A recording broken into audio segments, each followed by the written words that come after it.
가요?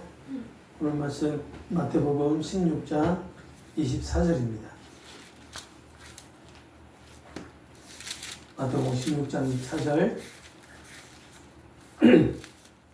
신약 28페이지에 있습니다.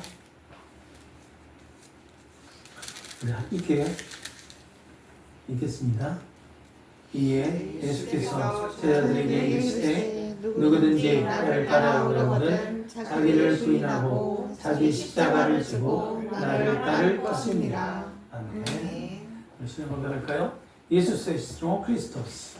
예수스 에스티노 크리스토스. 예수는 그리스도이십니다. 예수는 그리스도이십니다. 네, 맞습니다. 예수는 그리스도이십니다.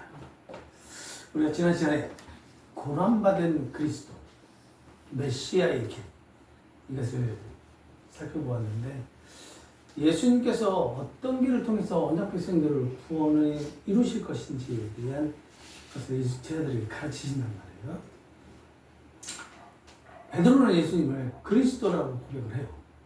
그렇지만 그리스도께서 어떤 길을 통해 구원을 이루실 것인지에 대해서는 이해하지 못합니다.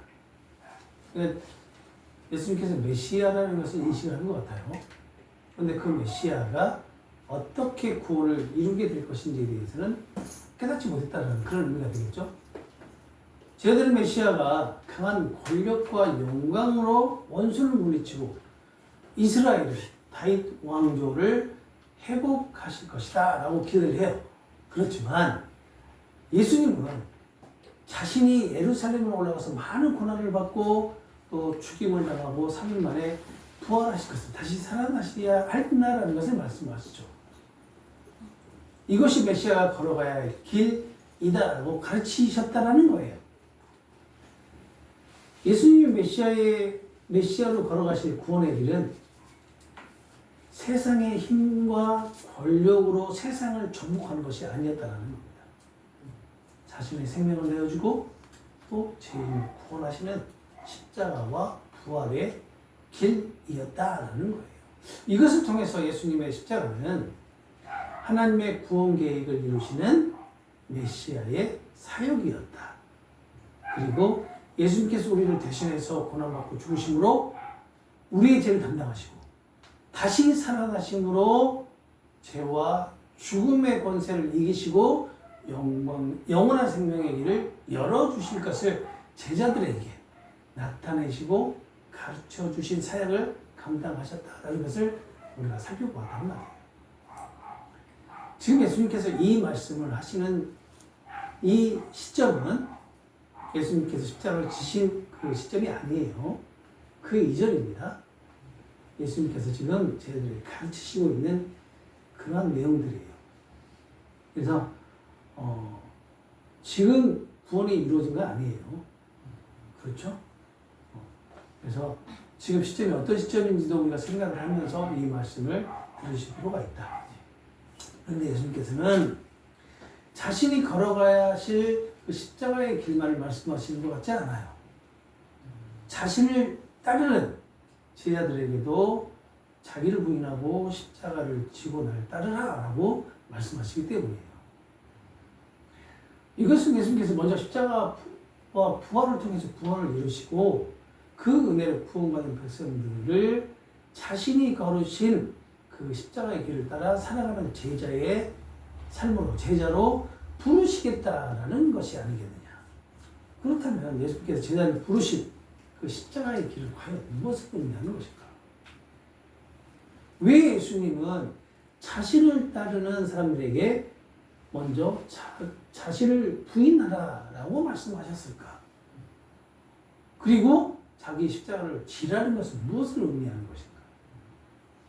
우리는 어떻게 예수님을 따라가야 하는 것일까? 그래서 오늘부터 2주간 자기를 부인하는 것과 자기 부인을 가르치시는 예수님과 그리고 십자가의 길을 부르시는 예수님이라는 그런 제목으로 2주간 이 24절의 말씀을 살펴보려고 해요. 원래는 오늘 다 끝내려고 했습니다. 그런데 준비를 하다 보니까 자기 부인을 하는 것만으로도 시간이 넘쳐요. 그래서 나눴습니다. 원래는 24절부터 26절까지 하려고 했어요. 도저히 못하겠더라고요.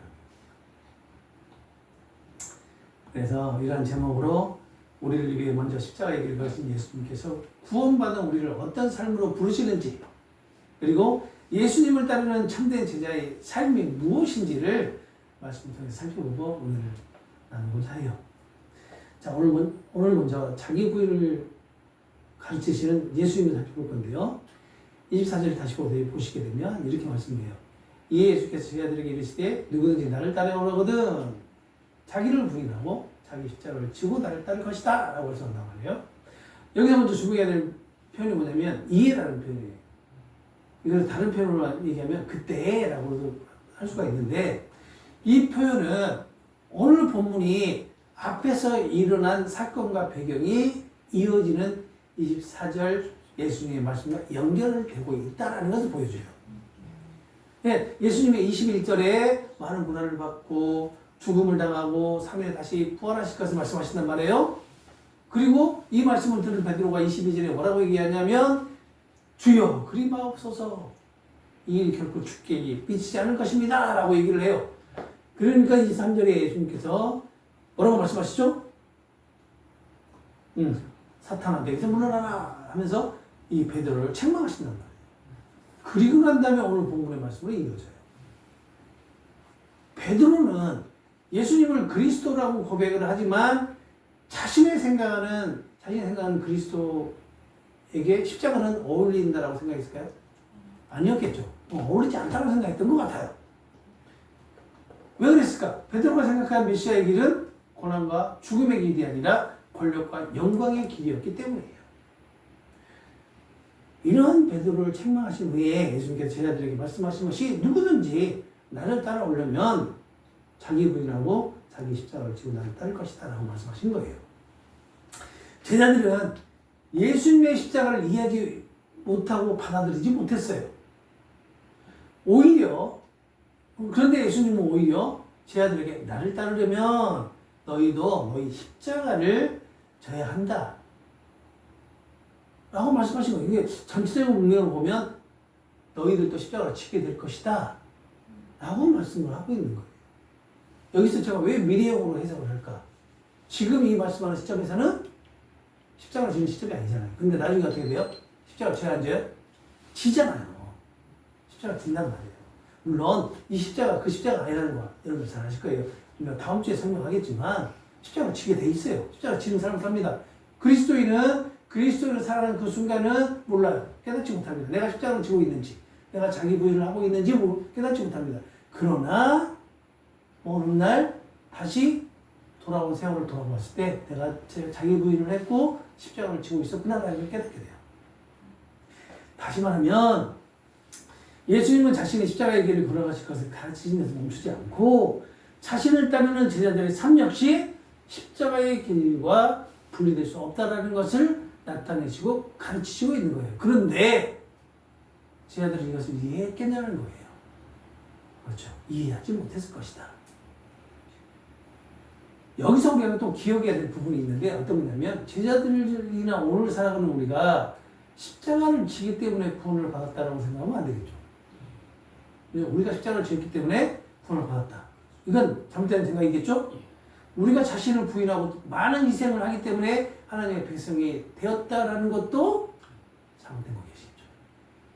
예수님께서 먼저 우리를 위해서 대속의 십자가를 지시고 구원을 이루셨기 때문에 그 은혜로 구원받은 우리가 예수님을 따라 자기 부인을 하고 십자가의 길을 걸어가는 은혜를 누릴 수 있게 되었다. 이렇게 해석하는 게 맞겠죠.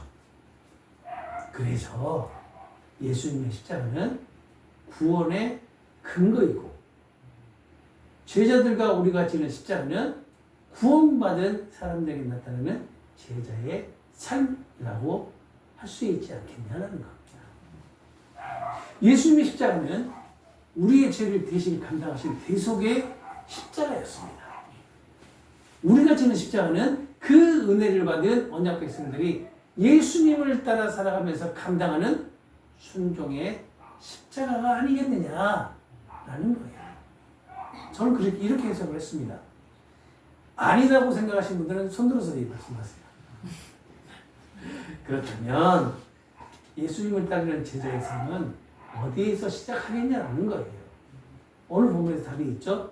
예수님이 먼저 누구든지 나를 따르거든 자기를 부인하라 라고 말씀한단 말이에요. 여기서 자기를 부인하다라는 이 번역된 본문의 동사를 분석해 보면 부인한다, 인정하지 않다, 관계를 끊다 라는 그런 강한 의미가 있어요. 조금 약한 의미가 아니고 좀 강한 의미를 지니고 있습니다. 이 단어가요, 흥미로운 것은 이 단어가요, 훗날 베드로가 예수님을 3번 부인했대. 부인했다고 할 때 그때 사용돼요. 그러니까 베드로는 예수님을 모른다고 말하면서 어떻게 해요? 예수님과의 관계를 인정하지 않잖아요. 관계를 끊잖아요. 바로 그때 사용된다는 말이에요. 그런데 오늘 본문에서 예수님은 제자들에게 부인한다는 동사를 나 예수를 부인하는 것이 아니라 너희들 자신을 부인하라 라는 그런 의미로 사용한단 말이에요. 그렇다면 예수님께서 말씀하신 자기를 부인하는 것은 어떤 의미일까? 자, 우리가 자기를 부인하라 라고 하면 먼저 어떤 게 생각나요? 많이 들어봤잖아요, 지금까지. 많이 들어보고 스스로도 많이 해봤어요. 자기 자신을 부인하라. 어떤 분들이 있을까요? 자아성찰. 그렇죠. 그런 형태로 많이 해요. 자아성찰, 자기 자신을 미워하고 또는 무소유견. 그렇지. 그리고 자신의 존재 가치를 어떻게 해요? 무가치하게 여기라. 이렇게 생각도 많이 하고 자신의 개성 또는 감정을 억누르라. 그렇게도 많이 지금까지 알고 있고 그렇게 해야 되는 것으로 알고 있잖아요. 그리고 자신이 필요한 것들을 좀 그런 마음들을 없애라는 그런 뜻으로 많이 받아들이고 있잖아요. 그리고 실제로 지금 우리 목회 현장에서도 그렇게 가르치고 있고 그것이 자기 부인이다 라고 말을 하잖아요. 좀 더 강하게 얘기하면 나의 존재 가치가 자체가 물론 맞는 말이지만 먼지와 같다 라는 그런 식으로 많이들 이렇게 말씀을 하시는데 어떻게 보면 이게 나의 신앙 고백일 수도 있지만 자기 혐오일 수도 있어요. 그렇잖아요.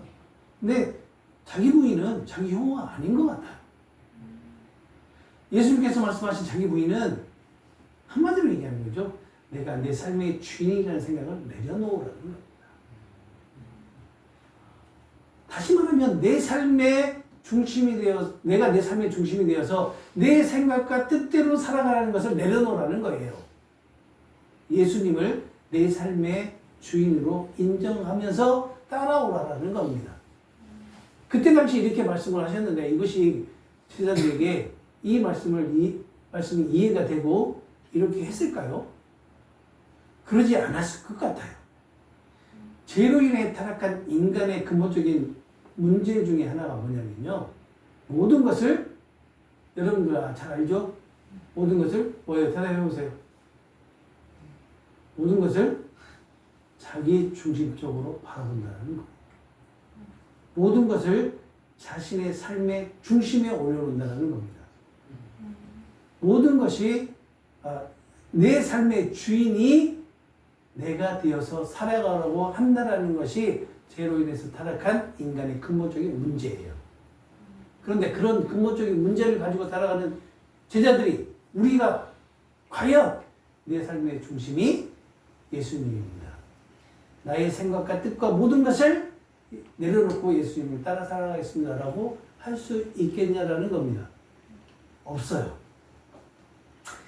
나 자신이 삶의 주체가 되어서 내가 무엇을 원하는가? 나에게 무엇이 유익한가? 내 생각에는 무엇이 옳은가? 내가 원하는 인생은 무엇인가라고 끊임없이 묻는단 말이에요. 누구에게요? 우리 자신에게. 결국 나 자신을 삶의 중심과 판단 기준으로 삼으려고 하는 것이 타락한 이성과 욕망과 의지를 가진 타락한 인간의 본성이라는 거예요. 예수님은 자신을 따르는 제자들에게 바로 이러한 타락한 인간의 본성의 자리에서 내려와야 된다라고 지금 말씀하고 있는 거예요. 내가 내 삶의 주인이 되려고 하지 말고 나의 예수를 너의 삶의 주인으로 인정하고 나를 따를 수 있겠냐라는 것이 자기 부인의 핵심이라는 거예요. 근데 그때 당시에 그것을 1세기 당시에 그것을 이해하고 그렇게 할 수 있었을까요? 우리도 마찬가지지 않을까요? 자, 베드로의 모습을 보면 찾아볼 수 있어요. 베드로는 예수님은 그리스도시고 하나님의 아들이라고 고백을 했어요. 그렇지만 예수님이 말씀하신 고난과 죽음, 부활을 베드로가 생각했던 메시아의 길이 아니다 보니 그 길을 절대 가면 안 된다라고 얘기를 하잖아요. 이것이 무엇을 의미할까? 베드로는 그리스도가 어떤 길을 가셔야 하는지를 자신의 생각과 기대를 기준으로 판단하고 있었던 거예요. 잘 생각해 보세요. 베드로의 생각과 판단의 기대의 기준이 뭐예요? 베드로도 다윗 왕조가 회복이 되어서 내가 한 자리 꿰차고 해먹는 거였어요. 그러죠? 그런데 예수님이 나 죽어야 돼 라고 하니까 아니 그러면 안 된다니까 이렇게 얘기를 하잖아요. 그 생각의 기준이 바로 베드로가 가지고 있는 생각의 기준이 너 자신의 생각이다. 너의 기준이다. 그러나 예수님께서 그것을 부인하고 그것을 내려놓고 나를 따를 수 있겠느냐라고 지금 얘기하는 거예요. 내 생각에 말씀을 끼워 맞춰서 잘못된 태도나 정해진 내 생각을 정당화하기 위해서 말씀을 가져다 쓰는 것이 아니겠느냐는 그런 생각이 들어요. 오늘날 우리도 마찬가지입니다. 그러니까 베드로는 자신의 생각을 예수님의 말씀에 앞섰잖아요. 그렇죠? 그러하듯이 우리들도 그러하지 않겠느냐. 내 생각에 말씀을 끼워 맞추는 거예요. 말씀은 이미 주어졌어요. 그러니까 우리가 말씀을 이 말씀대로 그대로 받아들이는 것이 아니라 내가 가지고 있는 생각과 기준에 이 말씀을 끼워 맞춥니다. 그리고 그것을 어떻게 해요? 정당화하려고 해요. 정당화하려고 말을 한단 말이에요. 우리가 지금 그러고 있지 않느냐라는 거예요. 이런 베드로에게 예수님께서 자기 부인을 하라라고 말씀하신 것은 너 자신을 미워하거나 너가 아무 가치가 없는 존재라고 생각하는 뜻이 아니라는 거예요. 이게 자기 혐오가 아니란 말이에요. 내가 내 삶의 주인이라고 생각하는 것을 내려놓고 너의 뜻과 판단을 너의 삶의 최종 기준으로 절대화하지 말라라고 말씀을 하고 있는 거라고 말해요. 우리도 그렇잖아요. 우리가 생각과 뜻을 절대화하고 정당화하려고 노력을 하잖아요. 말씀을 끌어다가. 그러지 말아라는 겁니다. 지금 네 생각이 아니라 예수님의 말씀을 기준으로 삼고 내 뜻이 아니라 예수님의 뜻에 나를 맡기고 내가 내 삶의 주인이 아니라 예수님이 나의 주인이심을 인정하라라는 그런 말씀인 거예요. 이것이 바로 자기 부인입니다. 제가 비슷한 말을 계속 반복해서 강조하는 이유가 무엇일까? 예수님을 주인으로 고백하면서 주님으로 고백하고 주인으로 고백하면서 내 생각과 뜻과 삶의 틀에 예수님을 끼워 맞추려고 하는 모습이 우리에게서 보이기 때문에 그래요. 모든 그리스도인의 삶이 그렇습니다. 내 생각과 뜻과 삶의 틀에 예수님을 끼워 맞춰요. 그러면서 우리는 신앙 고백을 한다는 거예요. 그런데 있잖아요. 그게 뭘로 표현이 되냐면 신실한 신앙으로 표현이 돼요. 신실한 믿음으로 표현이 된단 말이에요. 이해가 되실 거예요. 제가 드린 말씀이 무슨 뜻인지. 자, 보세요. 엄밀히 말하면 우리가 예수님께 내 삶의 주권을 드려야 비로소 예수님이 나의 주님이 되시는 것이 맞습니까? 잘 생각해 계세요. 예수님께 내 삶의 주권을 드려야 비로소 예수님이 나의 주님이 되시는 게 맞아요? 아니죠. 우리가 예수님을 내 삶의 주인으로 만드는 것이 맞아요? 헷갈리세요? 자, 내가 예수님을 내 삶의 주인으로 만드는 것이 맞아요? 내가 만드는 거예요? 아니죠. 그렇죠. 이제 이해가 되죠. 어려운 얘기 아닌데 왜 그럴까? 예수님께 내 삶의 주권을 드린다라고 오해하고 착각하고 있는 사람들이 많아요. 그렇잖아요. 근데 그게 아니란 말이에요. 왜냐하면 예수님은 우리의 노력과 헌신에 상관없이 이미 우리의 그렇죠. 주님이 그 주인이세요. 그런데 우리는 내 삶의 주권을 예수님께 드린 것처럼 예수님을 내 삶의 주인으로 모신 것처럼 신앙생활을 하지 않냐라는 거예요. 여기 막 찬양이나 그런 노래 가사말이 막 그렇게 돼 있어요. 모든 게 다 그래요. 모든 게. 그래서 우리가 진짜 이거 지금까지 한 번도 생각 안 해봤을 거예요. 정말 저도 그랬어요. 그런데 저의 신앙이 그렇더라고요. 내가 내 삶의 주권을 예수님께 드린 것처럼 제가 신앙생활을 해왔다는 거예요.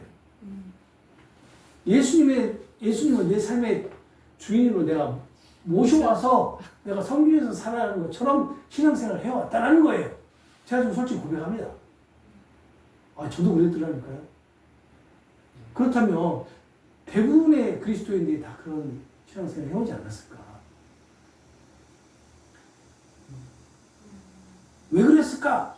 왜 그런 결론이 나왔을까? 생각해봤더니 우리가 신실한 믿음을 도구로 무엇인가 보상을 바라거나 원하고 있지는 않냐라는 거예요. 솔직히 그렇습니다. 우리가 신앙생활 하면서 뭔가 보상을 원하잖아요. 그렇죠? 거기에서 기인된 것이 아니겠느냐. 그래서 자꾸 내가 내 삶의 주권을 예수께 드렸다라고 여기는 것이 아니겠느냐. 그런 것처럼 신앙생활을 하지 않는 것이 아니겠느냐라는 거예요. 그래서 자기를 부인한다는 것은 내가 가지고 있던 주권을 예수님께 넘겨드린다는 뜻이라기보다는 예수님이 나의 주님이심을 믿음으로 인정하고 내가 내 삶의 주인처럼 살아가는 태도를 내려놓고 내 생각과 뜻을 예수님의 말씀 안에 아래에 두고 살아가는 것을 의미한다는 겁니다. 자기 부인은요, 단순히 내가 좋아하는 음식을 하나 포기하거나 내가 가지고 싶은 것을 하나 희생하는 정도를 의미하지 않아요. 더 근본적으로 내 뜻을 삶의 기준으로 삼았던 자리에서 내려놓고 나의 주인이신 예수님의 뜻을 따라 살아가겠다라고 선포하고 고백하는 것을 의미하지 않겠냐라는 겁니다. 내 생각이 하나님 말씀과 충돌할 때 내 생각을 최종 기준으로 삼지 않고 말씀에 순종하는 것이 자기 부인입니다. 내 욕망이 주님의 뜻과 충돌할 때 내 욕망을 따라가는 것이 아니라 내 욕망을 내려놓고 주님의 뜻에 순종하는 것이 자기 부인이에요. 그래서 자기 부인은 예수님께서 나의 주인이심을 믿음으로 인정하고 성령의 도우심을 의지하여서 날마다 내 생각과 욕망을 그리스도의 말씀 아래 복종시키도록 인도함을 받아서 살아가게 되는 것이 아니겠느냐. 이것이 자기 부인이 아니겠느냐 라는 겁니다. 예수님의 붙드심과 성령의 도우심만이 우리가 자기 부인을 할 수 있도록 인도하는 것이 아니겠느냐라는 것을 지금 예수님은 제자들에게 나타내시고 가르치고 있는 것이라고 볼 수 있습니다. 예수님께서는 자신을 따르는 제자들에게 그리고 오늘 살아가는 우리에게 바로 이러한 삶을 살아가도록 하시겠다라는 것을 가르치시는 거예요. 이렇게 지금 너희들은 이렇게 살아야 돼가 아니라 너희들이 이렇게 살아갈 수 있도록 할 거야. 앞으로 그렇게 삶을 살아가게 될 거야. 라고 지금 나타내시는 거란 말이에요. 제가 미래형을 말씀드린 이유를 아까 말씀드렸죠. 물론 지금 명령형이에요. 명령형이지만 제가 지금 미래형을 해석해서 말씀드리는 것은 지금 시점이 아니라 앞으로의 살아갈 시점이기 때문에 그렇게 해석해서 말씀드리는 겁니다. 예수님께서 우리에게 자기를 부인하라고 말씀하신 것은 자신의 존재 자체를 부정하는 의미가 아니에요. 우리가 자신을 미워하거나 무가치하게 여기라는 뜻도 아닙니다. 너 자신의 생각과 욕망과 유익을 삶의 기준으로 삼지 말라는 거예요. 예수님을 주님으로 인정하고 예수님의 말씀과 뜻을 삶의 기준으로 삼고 따라오도록 하시겠다라는 겁니다. 자기 부인과 자기 형 구별하셔야 돼요. 자기 부인은 나는 가치 없는 사람이다 라고 생각하는 것이 아니라 나는 내 삶의 주인이 아니다 라고 인정하는 거예요. 자기 부인은 모든 욕구를 억누르는 것이 아니라 내 욕구보다 그리스도의 뜻을 우선으로 하는 것입니다. 내 모든 생각을 포기하라는 것이 아니라 내 생각을 그리스도의 말씀 아래에 두는 거예요. 이것이 자기 부인입니다. 베드로는 예수님을 그리스도라고 고백했지만 자신의 생각을 예수님의 말씀보다 앞세웠어요. 예수님께서 십자가의 길을 말씀하셨을 때 자신의 생각에는 그 길이 옳지 않았다고 판단했을 것입니다. 그러나 예수님께서는 그런 베드로에게 자신의 생각에 예수님을 맞추려 하지 말고 오히려 자신의 생각과 뜻을 내려놓고 예수님을 따르라고 가르쳐 주셨던 거예요. 오늘을 살아가는 우리도 다르지 않습니다. 우리는 예수님을 믿으면서도 여전히 내 생각과 뜻을 앞세우고 내가 원하는 방식으로 예수님을 따르려고 할 때가 많아요. 내가 원하는 방식으로 예수님을 따른단 말이에요. 그래서 예수님 우리에게 자기 부인을 하고 나를 따르라 라고 오늘 본문에 말씀하고 있는 거예요. 여러분들은 그러지 않습니까? 저는 그런 것 같아요. 지금까지 그랬던 것 같아요. 저는 제가 원하는 방식으로 예수님을 따랐던 것 같아요. 예수님의 말씀과는 별개로. 근데 어느 날부터 그 예수님의 말씀이 들리기 시작하면서 내가 생각했던 그 방법이 서서히 사라지게 됐던 거죠. 조금씩. 아마 그것은 내가 육신의 장막을 벗을 때 완전히 다 사라지지 않을까 싶습니다. 그때까지는 내가 생각하는 것과 예수님의 말씀이 계속해서 충돌하면서 살아가지 않을까 싶어요. 우리는 그것을 인정을 해야 된다고 생각합니다. 대부분의 그리스도인이 착각하고 있는 게 그거예요. 내가 그리스도인이 되면서 나는 하나님의 말씀, 예수님의 말씀에 무조건 순종하면서 살아간다라고 착각하고 있는 거예요. 그러나 그 착각만 해도 내 생각에 예수님을 끼워 맞추는 것이 아니겠냐라는 겁니다. 그럴 가능성이 크죠. 위험성이 큽니다. 그런데도 그것을 누군가 옆에서 가르쳐주는 사람이 없어요. 지적해주는 사람이 없습니다. 왜요? 가르쳐주는 본인들도 내 생각에 예수님 말씀을 끼워 맞추면서 살아가기 때문에, 그런 신앙생활을 하기 때문에 그렇습니다. 많은 분들이 그럴 것 같아요. 많은 분들이. 그래서 자기 부인은 한 번의 결심으로 끝나는 것이 아닌 것 같아요. 내 생각과 하나님의 말씀이 충돌할 때 말씀을 선택하고, 내 욕망과 하나님의 뜻이 충돌할 때 주님의 뜻에 순종하도록 날마다 인도함을 받는 것이고, 주님, 내가 원하는 대로가 아니라 주님의 뜻대로 살아가게 하옵소서라고 고백하는 것이 제자의 삶이 아니겠느냐라는 겁니다. 제자들도 그랬듯이 지금 당장은 이 말씀을 들어도 깨닫지 못할 거예요. 이해하지 못할 겁니다. 그러나 시간이 지나서 어느 시점에서 뒤로 돌아갔을 때 우리는 반드시 그 시점에서 이해가 안 되면 어느 정도 시간이 지나고 다시 그 시점을 되돌아봤을 때 그것이 깨달아지게 될 거예요. 내가 정말 은혜 가운데 그렇게 살아왔구나라는 거죠. 이러한 삶은 우리의 결심과 의지로만 살아갈 수 없다라는 걸 여러분 잘 아실 거예요.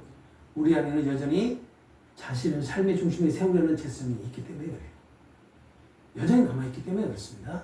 그래서 우리는 날마다 성령의 도우심을 구해야 하고, 성령께서 우리의 생각과 욕망을 말씀 아래 복종시키고 예수님이 우리의 주님이심을 믿음으로 인정하며 살아가도록 우리를 붙들어 주셔야 가능한 겁니다.